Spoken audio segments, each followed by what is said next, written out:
Here was my mentality. Let me just share it with you. Hey, if I can't get up in the mountains the way I've done it my whole life, I'm not doing it ever again. Now, please don't call me selfish. Wear the shoes first. Okay? If I can't do things the way I've always done them, perhaps it's best if I don't do them. So for the last 5 years, during this same season, I've received a phone call from my father with an invitation. What's the invitation? Yeah. Hey, Chad. Chad, me and your brothers, we'd sure like you to go with us.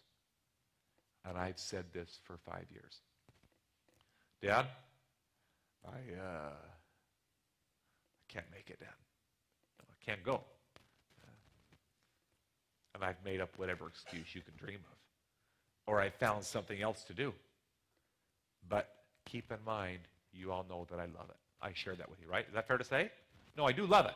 I have to admit that. But just because I can't do it that way, I've just decided not to do it. Last year, ladies and gentlemen, something different happened. My dad came to me with the same invitation last year. Hey, son, we're going to go again next year. We'd sure love it if you'd go with us, Chad. I said, Dad, I got to be in Kansas, Dad. Can't go.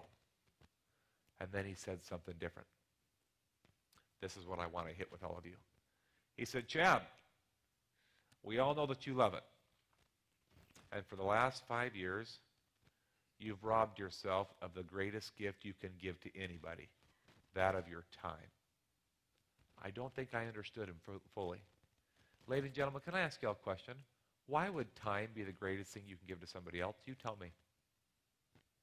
Why would time be the greatest thing you can give to somebody else? Because it's a limited commodity. Fair enough? No, it is a limited commodity. None of us know much. And then he said this. He said, Chad, not only have you robbed yourself of time, you've robbed somebody else of time too. Who's he talking about now?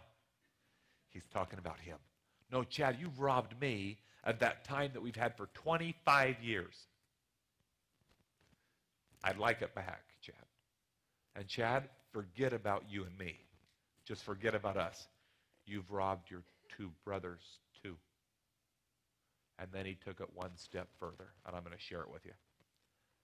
I have two little boys, 9 and 7. They were 3 and 1 when Daddy broke his neck on the farm. 3 and 1. They're now 9 and 7. They've recently found out that I'm in a wheelchair. I'm not sure who told them.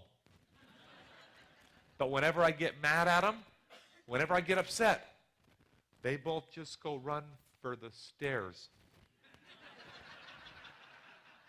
That ticks me off. Well, 9 and 7, guess what they have never done their entire life? Guess what they've never done? Never. No, not once. I haven't taken them. I just figured, hey, if I can't do things the way I've done them, well, I'll have to find something. They're just not going to go. My dad said, you've robbed them. When he said that, I did something. I'm asking you to consider it today. Because, ladies and gentlemen, I've been given a few minutes to spend with you this morning. They have allotted me a few minutes. My number one goal this morning is to not rob you of your, I don't want to do that. Of course, I guess you'll decide that. I'm really trying hard to reach everybody. I want you to walk out of here with what my dad taught me. Watch what world records happen in your life.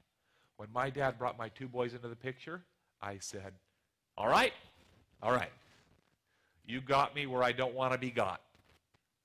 I'll go.